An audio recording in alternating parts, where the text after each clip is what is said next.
আজকে দীঘায় শেষ দিন, সেই কারণে আমরা সবাই মিলে ঠিক করেছিলাম মোহনায় যাব। সেই মতো সকাল সকাল উঠে আমরা রেডি হয়ে চলে এসেছি মোহনায়।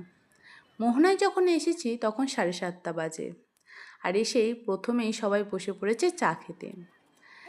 চা খেয়েই আমরা নেমে পড়েছি সমুদ্রের জলে একটু আনন্দ মস্তি ফটো ভিডিও করব বলে।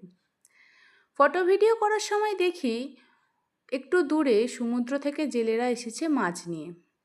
সেই কারণে আমরাও দৌড়াতে দৌড়াতে গেলাম দেখব বলে কি মাছ নিয়ে এসেছে।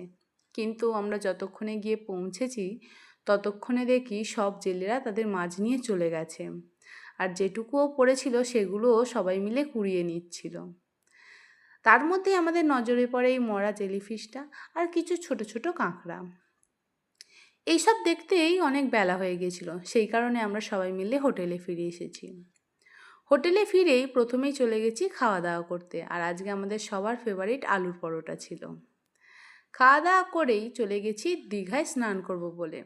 কিন্তু ওখানে গিয়ে দেখি এত কাদা যে ওখানে নামার কোনো পজিশানই নেই। সেই কারণে আমরা সেদিনকে স্নান না করে আমরা চলে গেছি বোট চাপবো বলে। আর এই ফার্স্ট টাইম বোটে চাপলাম, আর সবাই মিলেই চেপেছিলাম, আর এর মজাটা সত্যি অন্যরকম ছিল। ওখান থেকে ফিরে সবাই মিলে খাওয়া দাওয়া করে আমরা বেরিয়ে পড়েছি আমাদের বাড়ি ফেরার জন্য। সবাই ঘুমোতে ঘুমোতে এলেও আমি জেগেই ছিলাম। তো আজকের মতো এইটুকু, সবাইকে টাটা।